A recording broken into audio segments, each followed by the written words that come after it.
어떤 한 의사가 있었습니다.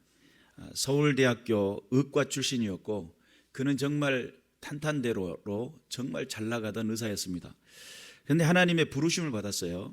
하나님 앞에 음성을 듣게 되는데 너는 내가 원하는 곳에 갈 수 있겠느냐라고 하는 음성을 듣습니다. 그래서 하나님 앞에 순종하기로 작정하고 2013년 7월 어느 날에 하나님의 말씀에 응답하고 그가 간 곳이 에티오피아라고 하는 곳을 가게 됐습니다. 에티오피아는 인구가 1억 명이나 되는 나라예요. 그리고 우리 대한민국의 이 땅덩어리보다 13배 정도 더 큽니다. 그리고 또한 그곳은 전 세계 대사관이 가장 많이 들어선 그 에티오피아 수도 안에 대사관이 가장 많은 곳이고 아프리카 국제연합이 존재하는 그런 나라였습니다. 에티오피아는 특별히 한국을 형제국이라고 생각할 정도로 우호적인 그런 나라이죠. 그곳에서 하나님의 사역을 감당하게 되는 사역을 하나님으로부터 이제 부르심을 받고 사역을 하게 됩니다. 그리고 2013년도 7월 달에 부름을 받았으니까 대략 한 1년 3개월 정도 지난 후 가을 정도 되겠죠. 그 다음에 가을 정도 14년도 10월경쯤에 하나의 병명을 진단을 받게 돼요. 그게 뭐냐면 파킨슨이라고 하는 진단을 받게 됩니다. 이 파킨슨 병은 몸이 점점 굳어져 가는, 그리고 이제 떨기도 하죠. 떨기도 하고 굳어져 가고, 하나님의 부르심을 받고 하나님의 명령을 따라 순종하는 선교사의 길을, 정말 탄탄대로의 의사의 모든 것들을 다 내려놓고 하나님의 부르심을 받아가지고 선교지를 향해 갔는데 대략 1년 3개월 만에 그에게 병명이 진단을 받게 되는데 파킨슨이라고 하는, 가족들 전부가 다 멘붕이 왔어요. 그럴 거 아닙니까? 아니, 주님 부르셨으면 건강하게 써주셔야지, 이렇게 생각할 거 아닙니까? 하나님 나를 이토록 선교지로 불렀으면 하나님의 명령이 있었으니까 하나님의 도우심과 능력이 있어야 맞지 않습니까? 그게 그들이 가지고 있었던 숙제였어요.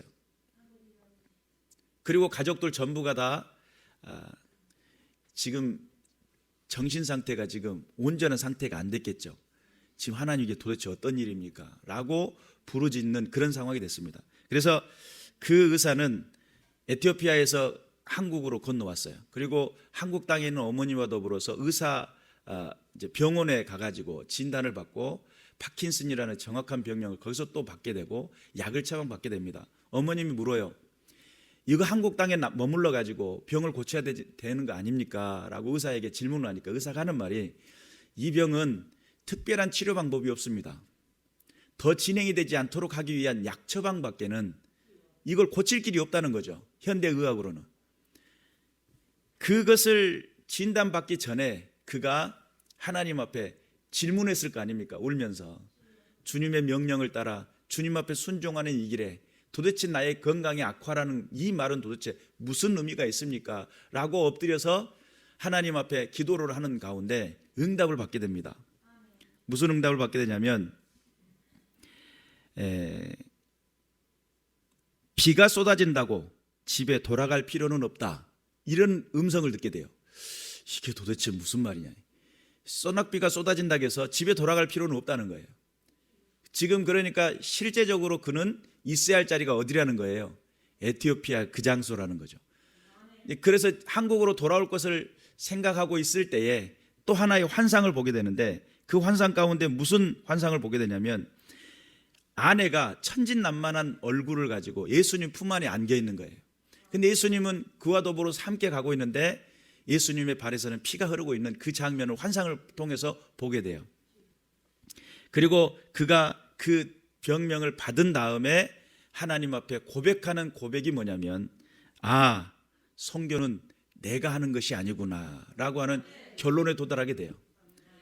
또 그 결론을 도달하게 되면서 그가 또 하나의 깨달은 것이 있어요. 무엇을 깨닫게 되냐면 하나님이 나를 더욱 편히 쓰시려고 하시는구나.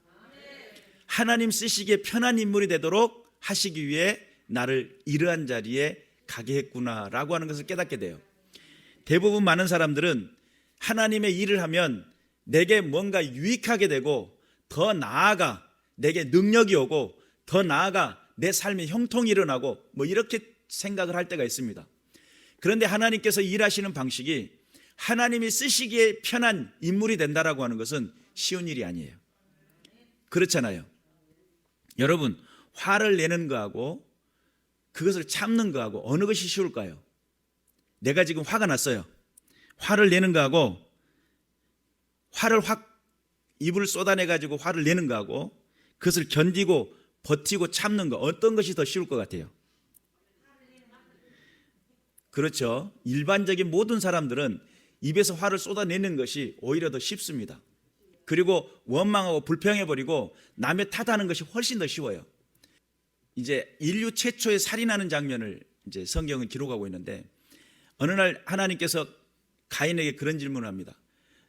너에게 죄의 소원은 있으나 너는 죄를 다스려라. 우리에게는 죄를 지을 수도 있고 짓지 않을 수도 있는 힘과 능력이 있어요. 그래서 하나님은 뭐라고 하냐면 너는 그것을 다스릴 수 있는 힘이 있다 라고 하는 거예요. 다스리라는 거예요.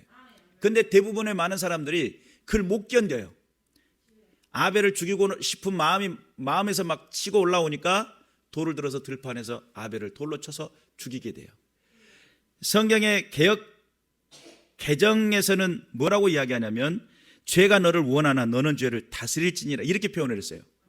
죄가 너를 원하는데 너는 죄를 다스려라. 근데 개역 한글에서는 뭐라고 표현하냐면 죄의 소원은 너에게 있지만 너는 죄를 다스려라. 약간의 그 느낌이 달라요. 성경에 같은 성경을 해석을 해놨는데 개역 개정에서는 죄가 너를 원한다는 거예요. 죄라고 하는 것이 나를 원하고 있어요. 그런데 개역 한글에서는 죄의 소원이 내게 있어요. 이걸 죄를 짓고자 하는 마음이 내게 있어요. 그러니까 죄라는 것이 바깥에서 들어오기도 하고 내 안에서 충돌돼서 나가기도 해요. 성경에서는 무슨 이야기를 하냐면 요한일서 3장 15절에 보니까 그 형제를 미워하는 자마다 살인하는 자니 살인하는 자마다 영생이 그 속에 거하지 아니하는 것을 너희가 아는 바라. 요한복음 8장 44절에 보니까 너희는 너희 아비 마귀에게 났으니 너희 아비의 욕심을 너희도 행하고자 하느니라.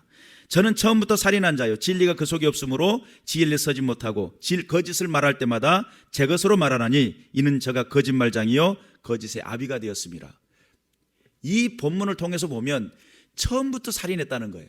그럼 누구겠어요? 가인의 마음속에 뭘 줬어요? 살인의 마음, 살인의 충동을 가인의 마음속에 줬던 인물이 이 악한 영 어둠의 권세라는 거예요. 그리고 또한 요한일서 3장 12절에 보니까 가인같이 하지 말라. 저는 악한 자에게 속하여 그 아우를 죽였으니 어찐 영고로 죽였느뇨. 자기의 행위는 악하고 그 아우의 행위는 의로움이라. 성경은 명확하게 이야기하기를 살인의 충동은 누가 줬다는 거예요? 마귀가 줬다는 거예요. 그런데 성경은 미워하는 그 자체가 살인이라고 성경은 명확하게 이야기합니다. 내가 누군가를 미워한다 그러면 그건 살인이라는 거예요. 그러면 결론적으로 우리의 마음속에 미움이 찾아오고 원망하게 되고 불평하게 되는 그런 모든 순간들, 이런 것들은 누가 개입하고 있다는 거예요? 마귀가 개입하고 있다는 거예요. 그러면 내가 이것을 견디고 버티고 이겨내는 힘은 누구에게 힘이 있다는 거예요? 성령께서 내게 힘을 주셔야만이 그것을 가능하게 되는 거예요. 그러니까 성령의 능력을, 성령께서 역사하시는 그 능력을 어디에서 힘을 쓰실까라고 했을 때 성령은 내게 원망하게 만들고 불평하게 만드는데 성령은 일하지 않는다는 거예요. 내가 그걸 버티고 견딜 때에. 그리고 또한 여러분, 오늘 제가 예화의 말씀을 드렸는데 하나님이 쓰시기 편한 인물들은 어떤 인물들일까라고 했을 때 이 사람은 몸의 육체에 파킨슨이 와가지고 몸이 굳어져요. 자유롭게 활동을 못하는 거예요. 그런데 그가 깨달은 것은 하나님 나를 쓰시기에 편한 인물이 되도록 하기 위해서 나를 이런 병을 주셨다는 거예요. 이걸 바꿔서 말하면 내 의가 살아있고 내 고집이 살아있고 내가 하고자 하는 것들이 더 살아있는 그 순간에는 하나님이 쓰시기에 불편한 인물이에요. 내가 좀 약해지니까 바울이 어느 날 그런 이야기를 합니다. 내가 약함으로 하나님이 강해지신다는 거예요. 내가 약할 때 강함 되시고, 내가 약해지니까 하나님이 강해지시고 하나님이 일하신다는 거예요. 내 의가 살아있고 내가 강해지면 하나님이 일하시기에 불편해지는 거예요. 하나님의 뜻대로 인도하시고 하나님이 원하시는 삶의 자리로 이끌어 가시려고 하는데 자꾸 고집을 부려요. 자꾸 내 생각이 드러나고요. 자꾸 내가 원하는 것을 추구하게 돼요. 그런데 하나님은 무엇을 원하시냐면 내가 원하는 그 자리에, 내가 부르는 그 자리에 너는 갈 수 있겠느냐라고 하는 그런 뜻이에요. 내가 하고자 하는 그 일에 너는 동참할 수 있겠느냐라고 하는 그런 뜻이에요. 그때 원망하고 불평하는 것은 쉬울 수 있지만 네 하고 순종하는 것은 어렵단 말이에요. 그런데 하나님 앞에 순종하는 그 자리를 누가 원하시느냐? 성령님 원하시고 하나님께서 원하신다. 하나님 앞에 깨어 있어서 주님의 영광을 드러내는 믿음의 군사들 되시기를 주님의 이름으로 축원합니다. 성경에는 로마서 12장 17절부터 21절의 말씀에 그런 내용이 나옵니다. 너희를 박해하는 자를 축복하라. 축복하고 저주하지 말라. 인생을 살다 보면 여러 가지 많은 중복되는 사건들이 생겨날 수 있어요. 어떤 경우는 나를 음해하고 나를 오해하거나 나를 공격하는 그런 일들이 넘쳐난다는 거예요. 그럴 때마다 성경은 무슨 이야기를 하냐면 야, 너 박해받고 있어? 그렇다면 너는 그 박해하는 사람들을 향해서 원망하거나 불평하거나 공격하지 말고 뭐 하라는 거예요? 축복하라. 축복을 하는 것이 성경이 원하시는 뜻이고 하나님께서 기뻐하시는 뜻이에요. 그런데 여기서 우리는 실수할 때가 있어요. 무엇을 실수하죠? 나를 공격했으니까 너도 맛 좀 봐라. 그러면서 막 저주를 막 속에서부터 끌어올려 가지고 너는 잘못될 것이다 막 이렇게, 너는 저주를 받을 것이다 이렇게 하는 것이 과연 하나님의 뜻일까? 깊이 생각해 볼 필요가 있죠. 즐거워하는 자들과 함께 즐거워하고 우는 자들과 함께 우는 것, 이것이 성도가 가지고 있어야 될 기본적인 마인드예요. 함께 즐거워할 수 있는 사람들을 찾아내고 그들의 슬픔과 아픔을 들었을 때에 기억하고 함께 울어줄 수 있는 사람, 그것이 성도가 해야 할 일이고 서로 마음을 같이 하며 높은 데 마음을 두지 말고 도리어 낮은 데 처하며 스스로 지혜 있는 채 하지 말라는 거예요. 내가 스스로 지혜 있어가지고 뭔가 하는 것처럼 하지 말라는 거예요. 왜요? 지혜의 근본은 하나님께 있어요. 지식의 근본은 여호와를 경외하는 데 있어요. 하나님을 경외하고 하나님 앞에 엎드릴 줄 아는 믿음의 지혜가 저와 여러분의 삶 현장 속에 있어야 될 줄로 믿습니다. 그리고 서로 마음을 같이 하라는 거예요. 높은 데 두지 말라는 거예요. 너무 욕심 부리다 보면 어떻게 돼요? 하나님 앞에서 그거 혼날 수 있어요. 떨어지면 많이 아프죠. 자, 아무에게도 악을 갚지 말고 모든 사람 앞에 선한 일을 도모하라. 선한 것을 계획하라는 거예요. 도모하라는 것은 계획하라는 거예요. 선한 것을 계획하고, 그런데 아무에게도 악을 갚지 말라는 거예요. 저 사람이 나에게 이렇게 했다고 해서 그것을 그렇게 하지 말라는 거예요. 또 내 사랑하는 할 수 있거든 너희로서는 모든 사람과 더불어 화목하라.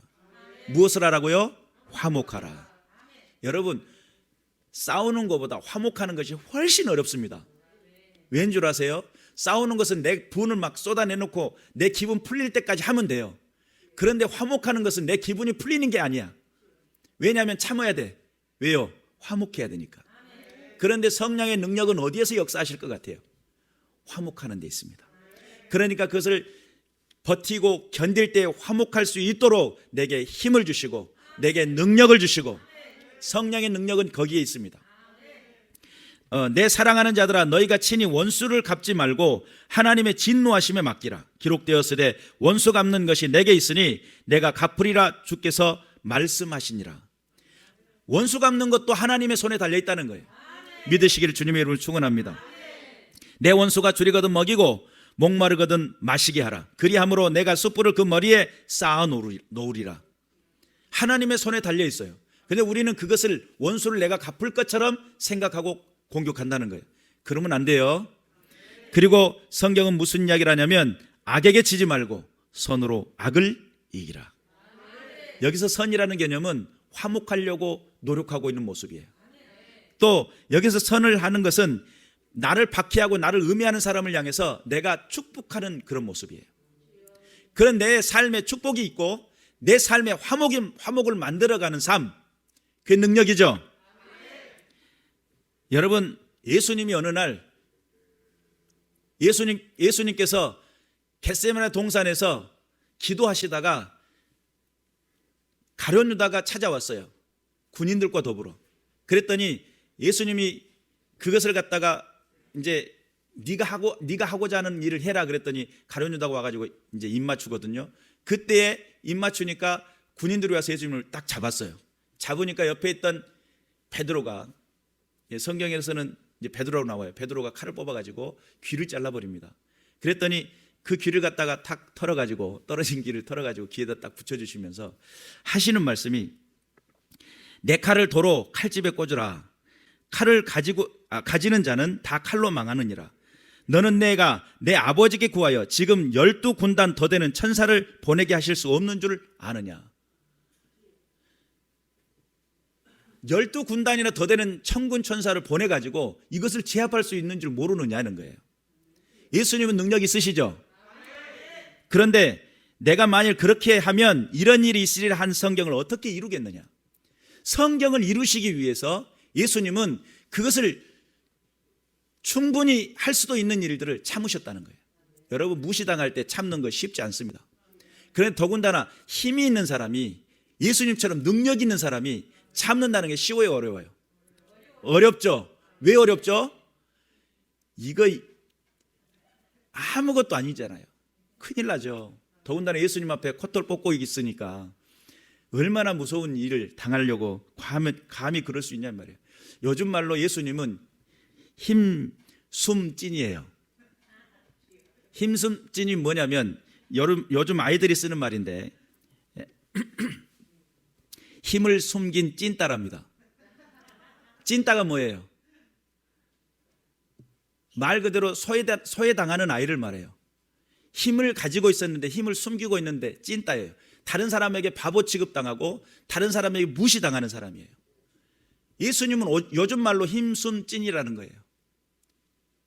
그때 당시 예수님에게 얼마나 모욕을 하고 얼마나 공격을 하고 했는데도 불구하고 순한 양같이, 그 털을 깎이는 양과 같이 그 고통에서도 견디고 버티시면서 우리에게 은혜를 베푸시잖아요.